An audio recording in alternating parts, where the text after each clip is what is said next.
Chers frères, chères sœurs, au nom de Dieu clément et miséricordieux,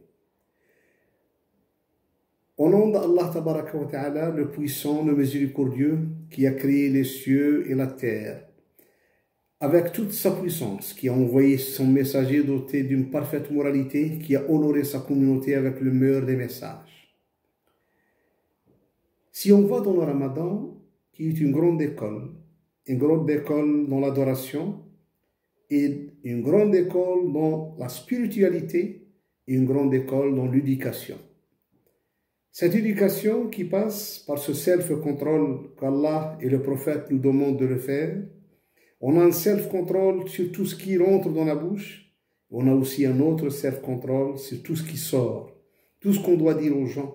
Le prophète, il a dit, celui qui ne laisse pas le mensonge, donc Allah n'a pas besoin de son jeûne. Il a dit, quand tu jeûnes, si quelqu'un t'offense ou te provoque, et même il va aller jusqu'à te tuer, tu n'as qu'à dire je jeûne. Ça, c'est le début de ce qu'on appelle la culture de la non-violence. Ça, c'est une éducation vers une culture de la non-violence. Ce que beaucoup de gens oublient, cette notion dans l'islam. Allah nous demande dans beaucoup de versets coraniques, quand il a dit, et ne dites pas à celui qui vous dit, donc le salam, que tu n'es pas croyant. C'est-à-dire, il faut toujours répondre le salam, donc la paix par la paix. Il ne faut pas aller toujours vers l'affrontement. Cette culture de non-violence, elle existe dans beaucoup de versets coraniques, dans beaucoup de hadiths du prophète sallam.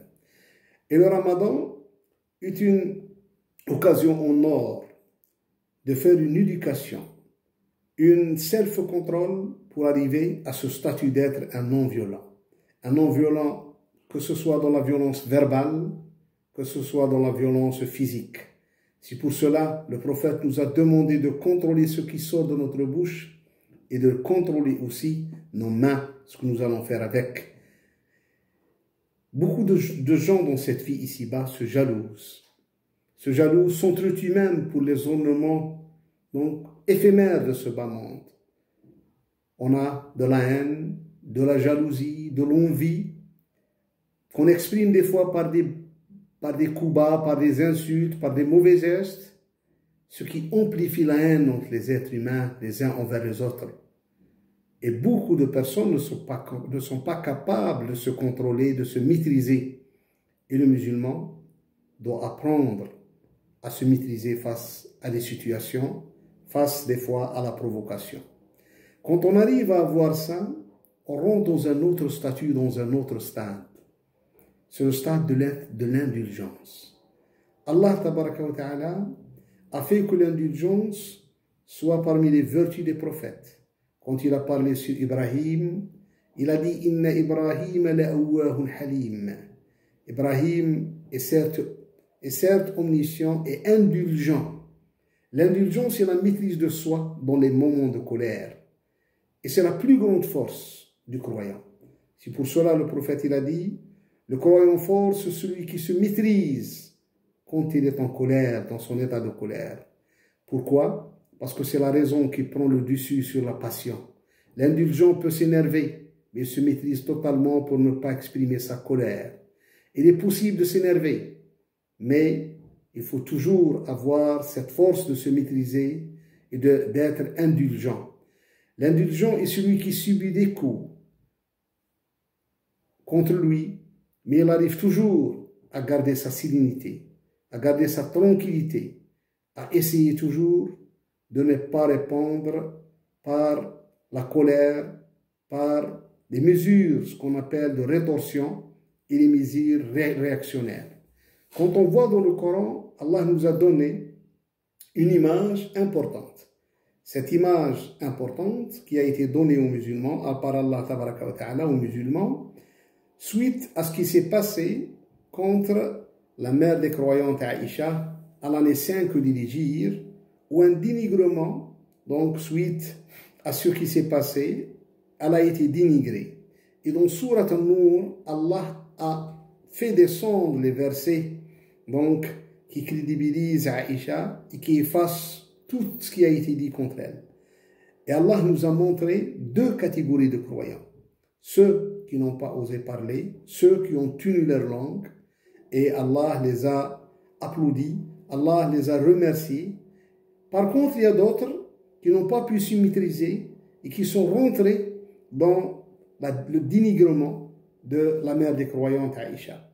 Parmi ces gens-là, il y avait une personne qui s'appelle Mistah ben Utata, et en plus, il avait un lien de parenté avec Abu Bakr Siddiq, et même c'est Abu Bakr qui subvenait à ce besoin financier. Quand Abu Bakr a su que Mistah était parmi le groupe qui a dénigré Aïcha, il a dit, eh bien, je ne lui donnerai plus un sou après ce qu'il a dit de Aïcha. Et quand Allah a fait descendre ces versets coraniques dans Surat An-Nur, parmi eux, il a dit وَلَا يَأْتَلِ أُولُو الْفَضْلِ مِنْكُمْ وَالسَّعَةِ أَنْ يُؤْتُوا أُولِي الْقُرْبَى وَالْمَسَاكِينَ وَالْمُهَاجِرِينَ فِي سَبِيلِ اللَّهِ وَلْيَعْفُوا وَلْيَصْفَحُوا أَلَا تُحِبُّونَ أَنْ يَغْفِرَ اللَّهُ لَكُمْ. Et le prophète a appelé Abu Bakr, il lui a lu ces versets coraniques. Ces versets coraniques qui lui demandaient de revoir sa position contre Mistah et de se venir une nouvelle fois à ses besoins et d'être indulgent, d'être clément et de pardonner. Quand on voit ça, l'indulgence, ce self-control nous amène tôt ou tard à être des gens pardonneurs. Allah tabaraka wa ta'ala a dit dans un surat du Coran, repousse le mal par ce qui est meilleur. Et voilà que celui avec qui tu avais une animosité devient-elle un ami chaleureux. Il faut toujours repousser le mal par le bien et ne pas répondre au mal par le mal. C'est pour cela, Allah a dit à cela, il se peut qu'Allah donne le pardon. Allah est clément et pardonneur. Dans Surat Ali Imran, Allah il a dit, mais si tu étais rude, au cœur dur, il se serait enfui de ton entourage. Donc le musulman doit toujours avoir dans la tête que le mois de Ramadan est un tremplin vers ce vertu d'être indulgent, d'être clément et d'être pardonneur. Ça ne sert à rien d'entretenir la haine.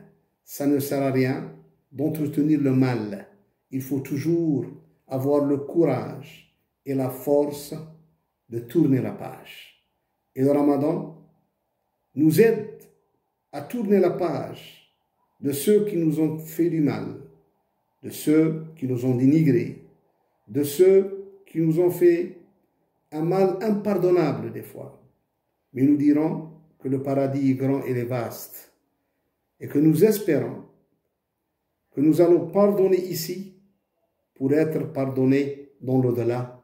Allah tabaraka wa ta'ala, nous espérons tous qu'il nous pardonnera. Il faut cultiver cette culture de non-violence, verbalement et physiquement. Parce que c'est la violence verbale qui mène vers la violence physique. Et Allah nous a demandé toujours de dire les bonnes paroles, ainsi que son prophète. Et pendant le Ramadan, ne pas dire les mensonges, ne pas calomnier, ne pas dénigrer, ne pas faire des faux témoignages, est une chose importante pour l'acceptation de notre jeune, en plus de notre éducation, et accéder à ce self-control que nous espérons tous y arriver avec ce self-control, un très très bon jeune, et qu'Allah nous pardonnera comme il pardonne à tous les jeûneurs. Le musulman doit avoir ça et lire toujours dans le Coran quels sont ce qu'on appelle les versets qui appellent à ce comportement.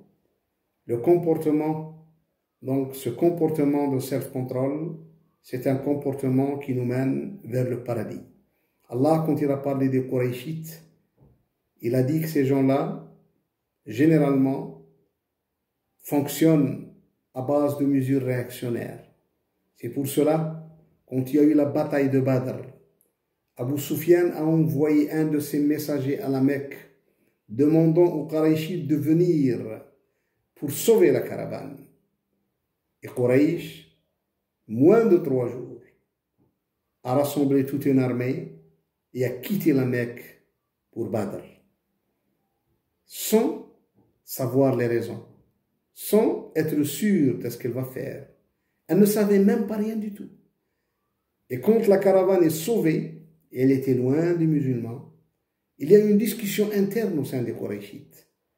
Uqba ben Rabi'a a dit, maintenant que la caravane est indemne, on revient à la Mecque. Et Abu Jahl, Amr ibn Hisham ibn al-Hakam, al-Hakam Amr ibn Hisham, connu Abu Jahl, il a dit, oh non, on ne peut pas revenir à Mecque. C'est l'arrogance. Il faut qu'on aille à Badr. Badr, c'était un ensemble de puits sur les routes des caravanes du nord et du sud de l'Arabie, donc où tous les tribus viennent. Et nous allons rester là 3 jours. Nous allons boire et manger et danser. Et tous les tribus arabes doivent entendre parler de nous et de notre force et de notre capacité à mobiliser une armée dans les 24 heures. C'est pour cela ils nous craindront tant qu'ils seront là. Quand il a dit ça, le Coran il a dit وَإِذْ زَيَّنَ لَهُمُ الشَّيْطَانُ أَعْمَالَهُمْ وَقَالَ لَا غَالِبَ لَكُمُ الْيَوْمَ مِنَ النَّاسِ وَإِنِّي جَارٌ لَكُمْ. Voilà, les gens, juste par mesure réactionnaire, pour plaire et montrer sa force au sein de l'Arabie, eh bien, il les a mis en déroute. Cette force-là, il les a mis en déroute, et lui-même est parti dans cette bataille, égorgé, donc tué par des compagnons. C'est pour cela, avoir cette indulgence, avoir ce pardon, avoir cette clémence, nous pousse toujours à faire les bonnes réflexions. Et le Ramadan, c'est une très grande occasion pour nous tous de se remémorer. C'est une très bonne occasion pour nous tous de s'auto-éduquer. Allahumma ya arhamar rahimin, ighfir lana dunubana, wa kaffir anna sayyi'atina, wa tawaffana ma'al abrar. أقول قولي هذا وأستغفر الله لي ولكم فاستغفروه إنه هو الغفور الرحيم.